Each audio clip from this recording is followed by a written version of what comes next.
자, 문법적인 특징을 한번 싹 훑어봤으면 오늘 차근차근 첫 번째 줄부터 다시 복기하면서 핵심 내용을 정리를 해보겠습니다.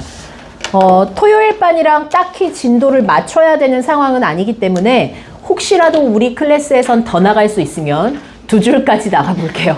이게 내가 한 줄 가지고 왜 저러지 싶겠지만 설명할 게 되게 많아서 그래. 자, 첫 번째 생종, 엉쟁, 훈민, 정흠부터 다시 한번 얘기를 하겠습니다. 자, 여기에서 세종이 제가 무슨 뜻이라고 했었지? 직접 지은. 훈민이 무슨 뜻? 백성을 가르치는. 이거 다 빡살났네. 정음은 바른 소리라고 했습니다.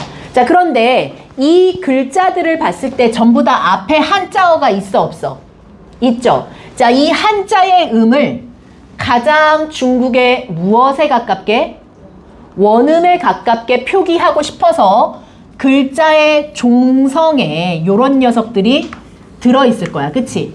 그리고 초성에는 요렇게 얘를 여린 히읗으로 체킹을 했을 거야. 맞아요? 자, 이것을 우리는 무슨 표기법이라고 불렀죠? 무슨 표기법? 얘 마스크 쓰고 있어서 대답하는 척 하는 것 같은데 이게 뭐, 너 알고 있는 거 맞아? 동구, 정운식, 한자음, 표기라고 했습니다. 이것은 한자의 음을 가장 이상적인 한마디로 초, 중, 종성이 모두 갖춰진 형태로 표기하길 원했고요. 중국의 원음에 가깝게 표기하고 싶어 했습니다. 하지만 실제로는 중국의 원음에 가까웠다, 안 가까웠다? 가깝지 못했다라는 것도 기억하시고요. 그 다음 여기에서 우리가 지금 현대국어에서는 볼 수 없는 소실된 문자가 있기 때문에 소실 문자를 미리 언급하고 가겠습니다. 자, 지금 우리 무슨 국어 배우고 있어요? 중세국어 배우고 있어요. 뭔지 몰랐던 친구예요. 이게 중세야? 중세국어를 배우고 있는데 중세국어의 특징과 현대국어의 차이점을 꼭 알아야 되잖아. 그러면 지금은 안 쓰는 소실 문자 뭐 있어 보이니? 한번 찾아봐. 최대한. 어떤 거 있어요?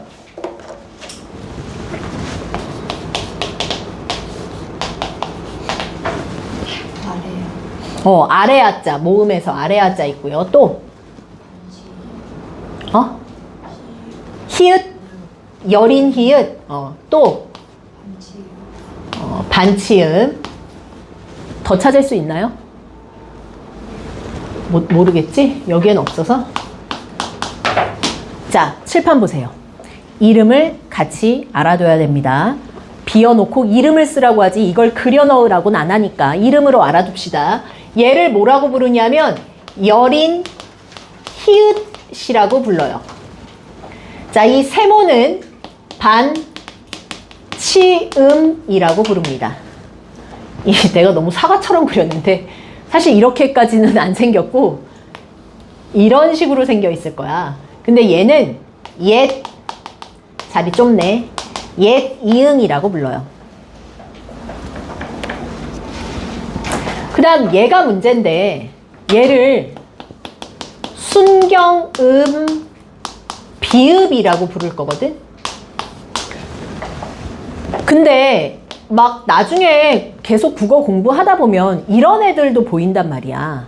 선생님 이건 왜 안 가르쳐 주셨어요? 라고 하는데 얘네는 실제 음가가 없고 동국정우식 한자음 표기를 하다가 한자음을 표기하는 단어야. 그러니까 우리나라 말에는 없는 말이야. 얘는 실제 음가가 있거나 어떻게 발음할 수 있거나 하지 않아. 얘는 한자음을 표기할 때만 사용하기 때문에 여기에서는 언급을 하지 않겠습니다. 그 다음 또 한 가지, 선생님 병신 이런 건요? 막 이런 애들 있잖아. 심지어는 이렇게 3개로 된 애도 있잖아. 어떤 경우에는 똑같은 게 2번 쓰이는 요런 애들도 있잖아. 그치? 그럼 얘네들은 뭐예요? 얘네는 미리 언급을 하고 갈게. 이때 당시에 이런 단어들은 된소리로 발음을 했는데 맨 무엇으로?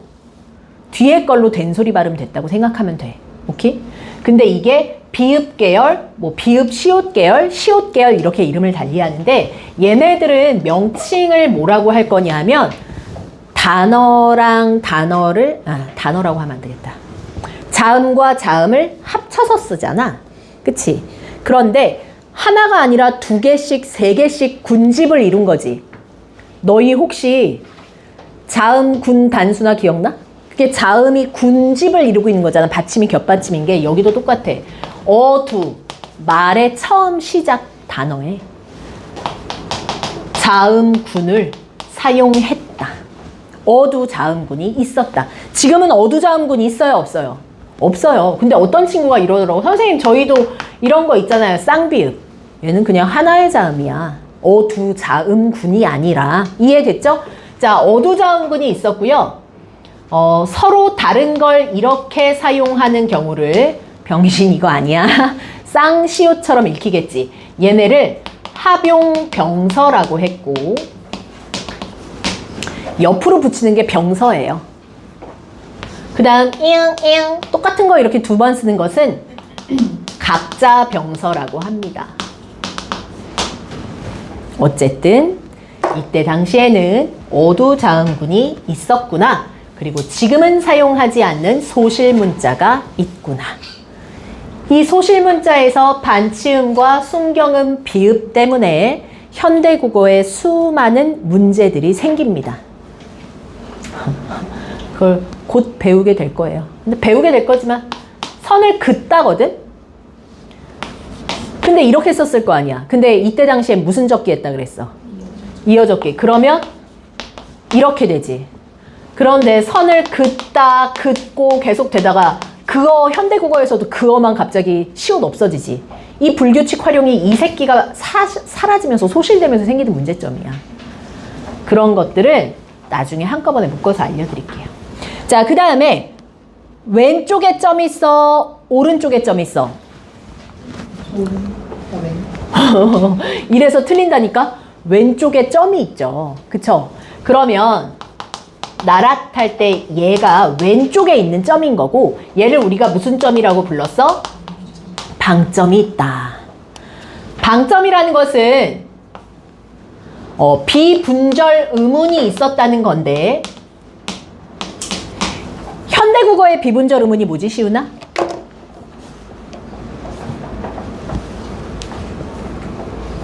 그러면 정석? 현대국어에서 우리 얼마 전에 비분절 의문 배우지 않았어? 의문 변동에서? 뭐였지?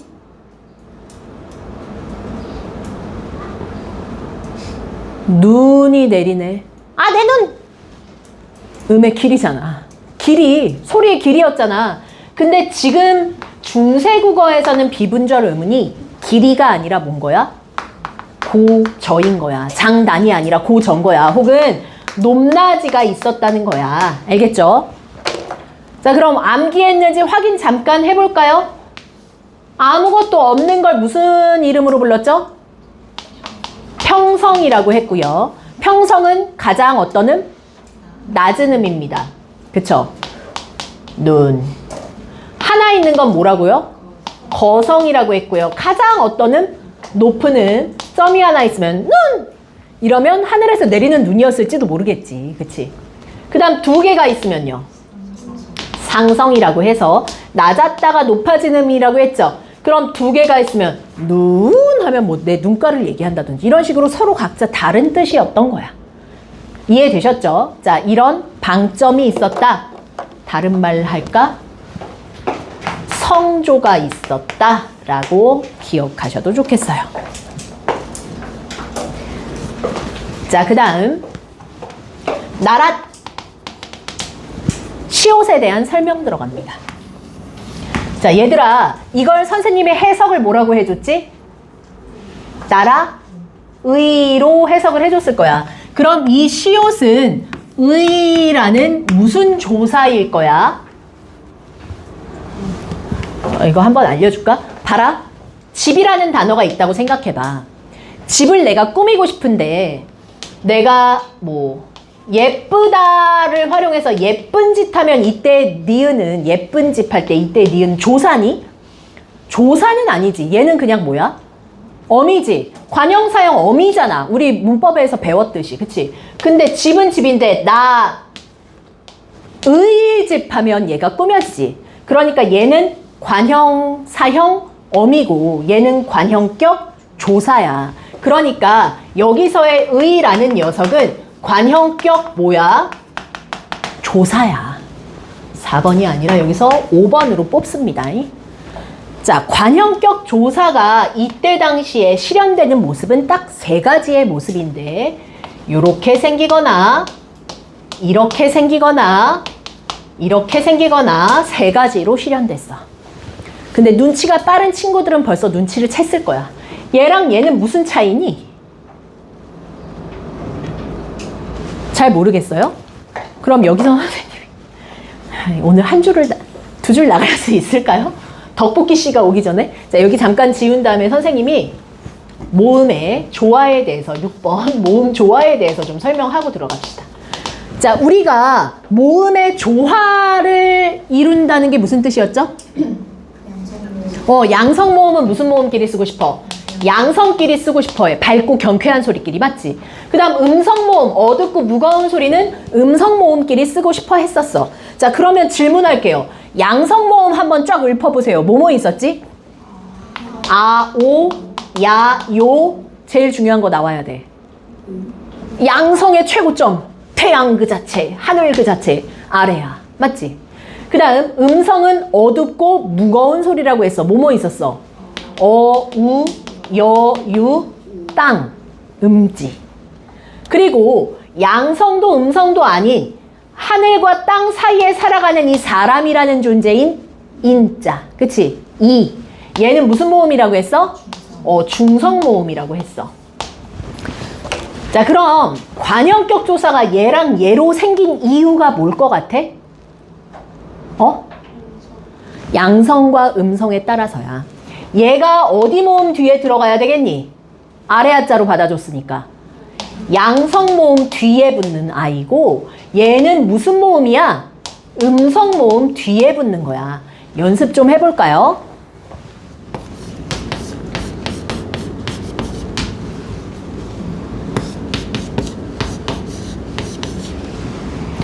극한의 양성을 가진 친구가 없네. 너희는 다 모음 조화를 잘 안 지키는 것 같아. 이름들이 왜 이렇게 다 섞여 있는 거야? 자, 봐봐. 오, 우지. 얘 무슨 모음이야? 음성 모음이지. 그러면 의로 받아줄 때 1번으로 받아, 2번으로 받아. 1번으로 받아서 거북의가 되는 거야. 하지만 무슨 적기 하라고? 그렇지. 7번 이어적기 들어가야 돼. 이어적기는 실제로 표기로 한 거지 발음상만 이뤄진 건 아니기 때문에 연철 표기를 해야 돼, 실제로. 자, 그래서 얘를 마지막 최종 답으로 쓴다면 어떻게 써야 돼? 거북의 이렇게 쓰는 거야. 됐죠? 거북의. 자, 소민이야. 오와 이니까 얘는 중성 모음이지만 양성 모음이 들어있잖아, 그지? 그러니까 얘는 뭐라고 하면 되겠어? 소민 아래야로 받아주는 게 좋겠지, 가급적이면. 자, 그런 다음 귀염둥이로 소미 의 이렇게 가는 거야. 이어적기까지 실현해서. 이해되셨어요? 예제로 좀 기억을 해두세요. 예제를 잘 적어서. 아마 너희 그 교재에는 적을 장소가 현저히 좁을 거야. 그러니까 어디다 잘 적은 다음 뭐 따로 뭘 하든지 하시고요. 자, 그러면 본격적인 건 얘잖아. 나 아직 시옷을 설명을 안 해줬잖아. 얘는 도대체 언제 쓰는 아니냐? 나라 뒤에 붙었죠.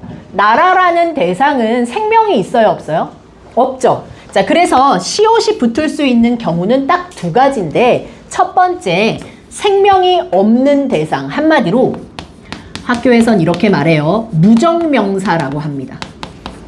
구체적이지도 않고 생명이 없는, 심장 쿵쾅쿵쾅 안 하는 대상에는 시옷을 붙인다. 그래서 하늘 무정명사잖아.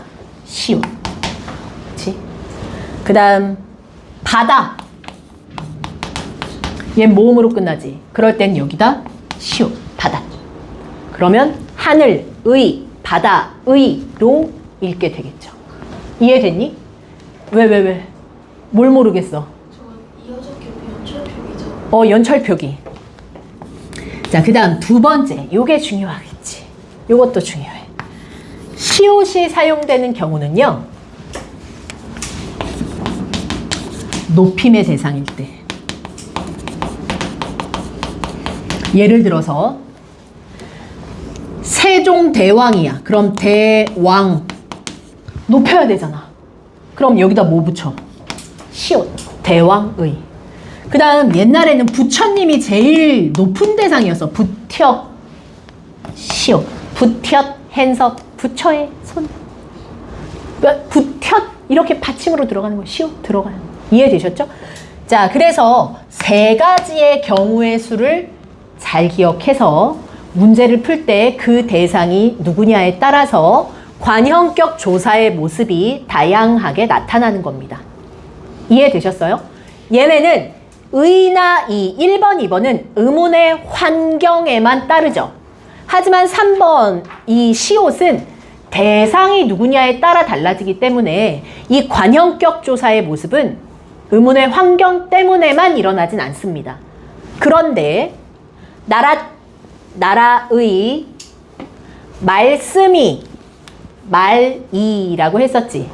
자, 칠판 예를 한번 분석해 볼까요? 말씀이, 이거 이제 지워도 되죠?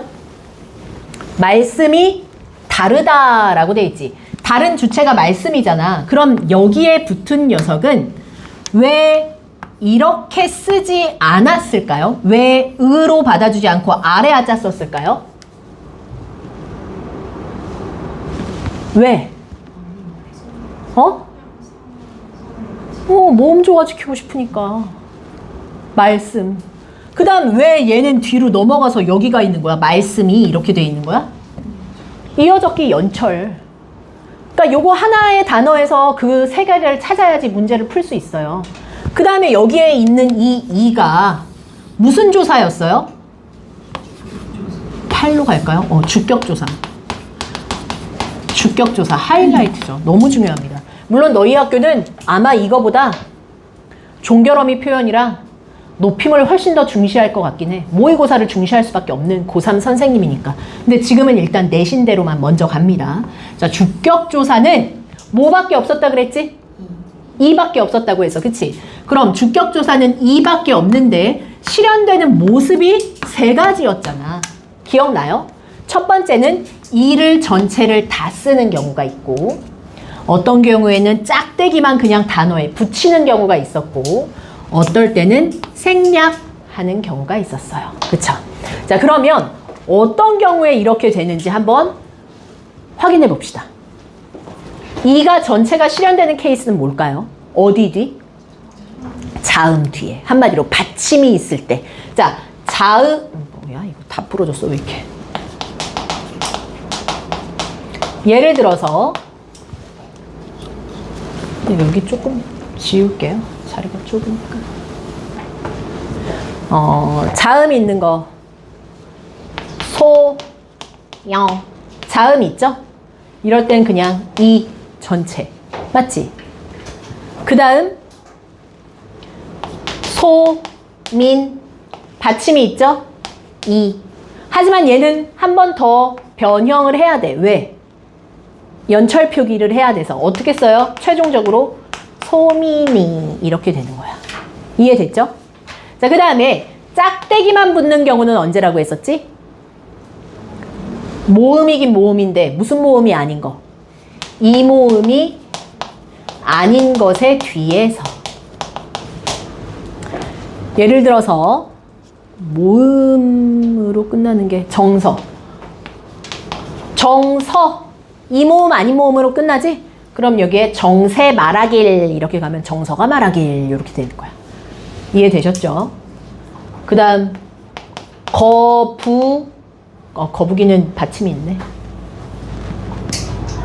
동물 중에 받침 없는 소. 소가 하면 쇠. 그럼 소가 되는 거야. 이해돼요? 자, 그 다음 생략되는 경우는 이 모음의 뒤입니다. 이 모음이 이미 있는데 이를 붙일 수가 없어서 그래요. 예를 들어서 불휘 깊은 나무 할 때 불휘가 뿌리라는 단어예요. 뿌리.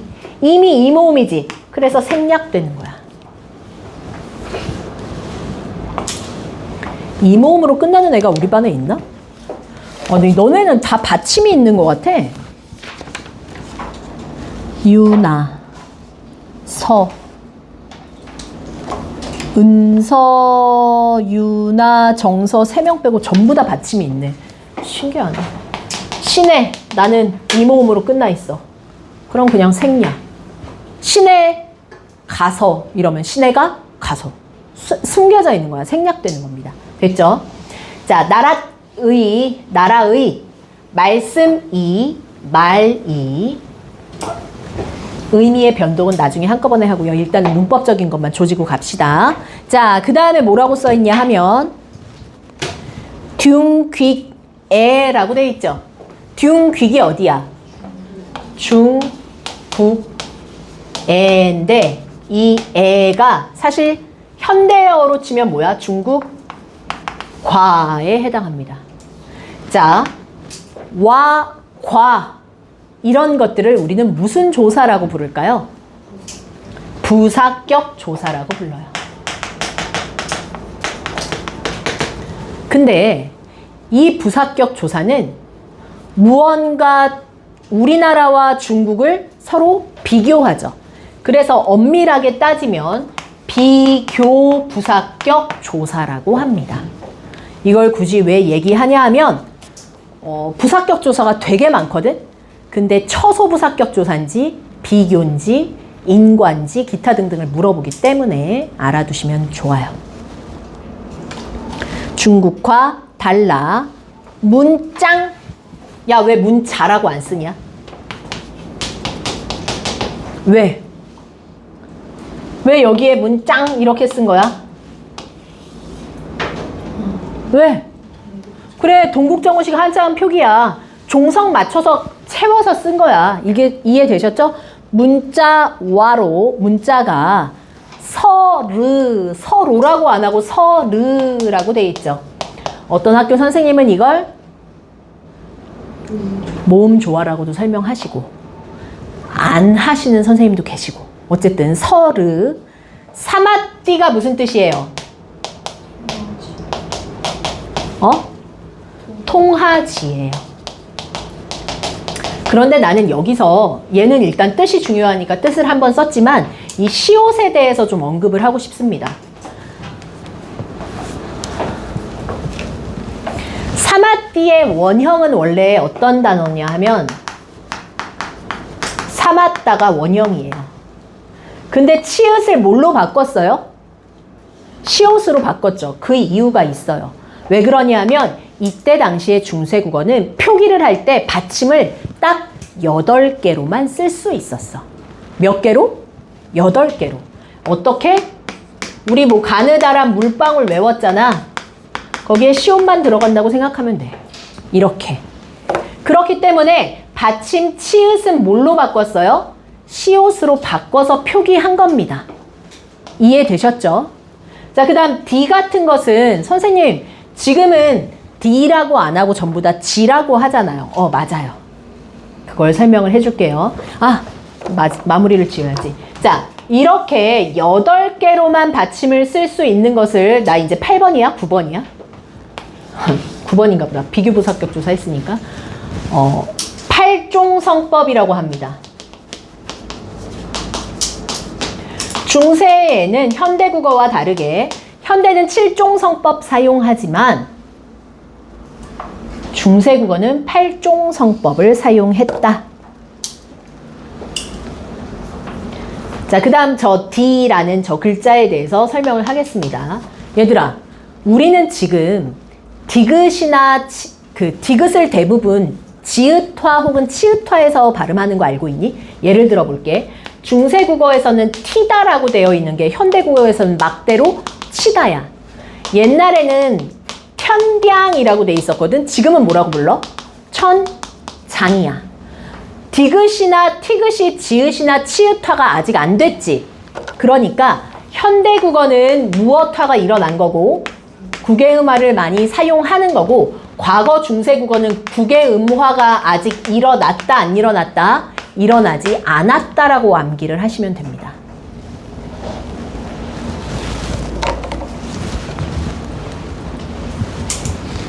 됐어요? 자, 그 다음 아니 헐 쉐에 점 찍고 리을 쉐 얘가 뭘 뜻한다 그랬었지? 뭐뭐하기 때문에로 이해를 해두라고 했죠. 이 뭐뭐 할 쉐는 뒤에 용비어 첨가에서도 계속 보게 되기 때문에 뜻은 잘 기억해 두시면 됩니다.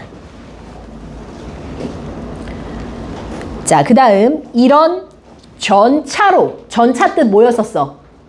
전차 까닭 혹은 이유예요. 그래서 이런 까닭으로 어린애 뜻 어리석은 백성이의 이에다가 동글별표 얘는 뭐라고 해야 될까 우리가? 백성이 주격조사 이. 근데 왜 이 전체가 다 실현됐어? 백성 받침이 있잖아. 특히나 이응은 이어적기로 넘길 수가 없거든. 그래서 그냥 이대로 씁니다. 주격조사예요.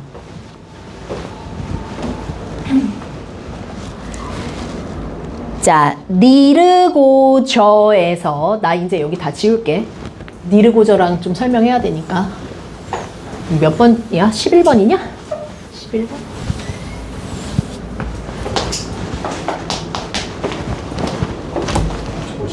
네네. 왔어요? 아, 네, 제가 할게요. 니르고저 하나, 드디어 우리의 덕복희 씨가, 복희 씨? 나 뭐 설명해야 돼, 지금? 니르고저? 이거 뭐가 이상해? 난 너희가 이걸 맞출 수 있다고 생각해. 왜냐하면, 배웠어. 음변동에서, 니. 지금 현대국어는 어떻게 쓰지? 이르다라고 쓰지. 대가리에 니은이나 리을 오는 거 싫어해서 변형한 게 무슨 법칙인지 기억나? 그렇지, 두음 법칙이야. 그러면 현대국어는 두음 법칙을 사용하지만 중세국어는 두음 법칙을 사용했다 안 했다? 안 했다 이렇게 기억하시면 되는 겁니다. 됐나요? 할 배 이셔도까지 더 가야 되지만 일단 덕복희 씨가 왔으니까 먹고 조금 더 마무리를 할까요? 자, 필기 여기까지 마무리 깨끗하게 해두시고요.